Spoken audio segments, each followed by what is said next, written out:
se você não tem consciência sobre o dinheiro que entra e sai na tua conta, você vai ter consciência sobre a falta do dinheiro. Era assim que eu vivia, né? Entrava 10, 15, 20 mil mês e o dinheiro ia todo embora e eu não sabia para onde é que ele tinha ido. Até que eu queria resolver isso, comecei a estudar, comecei a ler um livro sobre essa parte das finanças. E aí no livro falava, cria algumas caixinhas e deixa lá 10% para cada coisa. E eu, com um pensamento meio escasso, eu coloquei só 10% para, se eu não me engano, para algum sonho, para algo nesse sentido. Ou foi para diversão. Eu sei que no final das contas, a minha conta, no final do mês, ela só tinha os 10%, porque o resto tinha tudo indo embora. E quando eu mexia naqueles 10% e eu tirava ele e colocava na minha conta, ele também ia embora. E eu percebi, né, que essa caixa d'água, mesmo recebendo muito, tava indo tudo embora. E aí tá um ponto chave, né? Que eu ficava pedindo a Deus para Deus me mandar mais dinheiro. Só que mandar mais dinheiro não é a solução. Porque que adianta eu colocar mais água numa caixa d'água que tá furada? Entende? Eu precisava tapar esses furos. E esses furos vêm do meu passado, vêm das crenças que eu aprendi, vêm dos padrões de comportamento que eu vi no passado e que eu me identifico, senão não estavam comigo, entende? Quando eu começo a expandir a consciência, eu começo a entender e decidir o que eu carrego na mochila. Eu escolho olhar ou não para resolver algo, eu escolho ter consciência sobre algo. Quando eu tenho consciência sobre algo, eu escolho resolver aquilo ou não. E tem muita gente que não resolve, deixa na mochila e vai embora. O problema é que quando essa caixa d'água ou esse balde, dependendo do recipiente, da tua capacidade de receber, muitas vezes está furado e aí o dinheiro vai todo embora. Ou seja, o dinheiro entrava na minha conta e ia embora. E durante muito tempo foi assim. Até que, como a Vanessa diz, a minha companheira, ela fala assim, Deus engraçadinho. Quando acontece alguma coisa, que Deus faz algum elemento, algum movimento, algum jogo para que as coisas aconteçam conforme a gente sonhou, a gente pensou, a gente esperava o melhor do que a gente esperava. E aí eu pedindo a Deus, né, mais prosperidade, mais dinheiro, só que continuavam não olhando para o dinheiro, continuavam não organizando o dinheiro, a minha rotina, entre outras coisas. Então muitas vezes a gente quer ter algo, mas não quer ser em comportamento alguém que merece ter aquele algo. E tudo que você tem antes de ser, você perde. Pega esse conceito. E aí aconteceu algo bem interessante, né? Deus me coloca num deserto assim, ó, sem dinheiro de novo. Então eu passei um tempão sem dinheiro. E aí eu tive consciência da falta do dinheiro, já que eu não tive consciência quando eu tinha o dinheiro de organizá-lo. E aí depois de um deserto assim, sem grana, bem complexo, eu recebo uma ligação. E essa ligação foi da diretora consultora do BNI, que era o grupo que eu participava, que é um dos maiores grupos de networking do mundo, né? E aí ela me chama para fazer parte da liderança. Então a gente tinha o presidente, a vice-presidente e o secretário tesoureiro. Adivinha para onde foi que ela me chamou? Ela falou, queria saber se tu topa o desafio de ser secretário tesoureiro. Na mesma hora que ela falou isso, eu olhei pra cima e comecei a rir. Porque eu entendi o que é que Deus fez.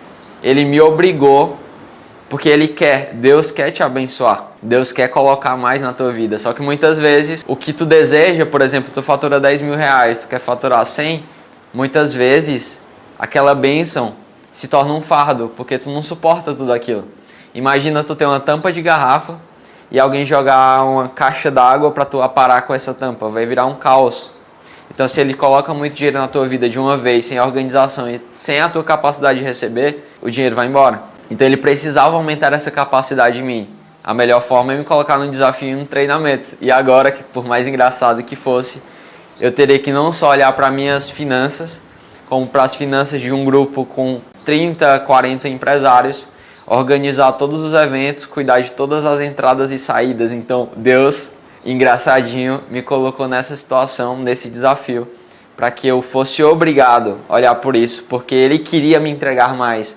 Só que não adiantava colocar mais água em uma caixa d'água que estava furada. Ele me ensinou, né, a cuidar dessas finanças, até essa projeção financeira do grupo, porque a responsabilidade aumentou. Agora eu tinha que olhar e caso eu não tomasse as decisões certas e cuidasse do caixa da melhor maneira, a reunião não aconteceria e a responsabilidade seria minha na frente de 30, 40 empresários que deixariam de fazer negócio, deixariam de ir para a reunião pela minha responsabilidade. Então é assim que Deus faz. Muitas vezes Ele quer te fazer prosperar durante muito tempo, Ele faz vários movimentos para prosperar, você não aprende o que é para aprender no deserto, você não toma consciência e não organiza, não muda teu modo de ser e o teu modo de se comportar, e aí vai chegar um momento que ele vai te colocar num desafio muito grande, e aí que está o problema. Muitas pessoas negam esse chamado, esse desafio, e aí vão continuar pobres, fracassadas, só querendo mais dinheiro, mas nunca querendo pagar o preço de se comportar como alguém que merece esse dinheiro. Entenda, com um novo nível, vem novos desafios. Tu acha que tua vida vai ficar sem problemas quando tu tiver dinheiro? Na real, não. Os problemas vão inclusive aumentar. Só que eles não vão ficar tão pesados assim, já que você ficou mais forte. Essa é a sacada. É como se fosse um treino de academia. Eu vou pra academia, eu pego 10 quilos aqui nos halteres, e pode ser que nesse retorno de treino, porque faz um tempo que eu não tô treinando, seja pesado no começo pegar esses 10 quilos.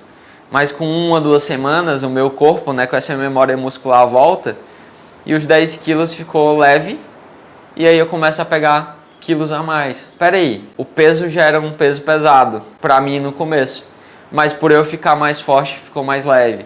O grande problema é que a maioria das pessoas está procurando leveza, querendo que a vida seja leve, mas elas não querem ficar mais fortes. Logo tu vai ter sempre uma vida medíocre, porque Deus tem bênçãos para te entregar, mas tu não suporta, porque tu não treina o suficiente. Tu não dá conta no deserto, e quando tu é colocado no deserto, que é o treinamento, para tu acessar uma promessa maior, tu quer fugir do deserto. Muitas vezes vai para a cerimônia ayahuasca, muitas vezes vai comer pizza, vai fugir da realidade de diversas formas, vai ficar fazendo terapia, para não olhar para o que precisa ser olhado e muito menos agindo e se comportando perante o que precisa se comportar. E não é sobre algo ser errado ou certo, mas é algo sobre estar no deserto. A pergunta é, o que Deus quer me ensinar aqui?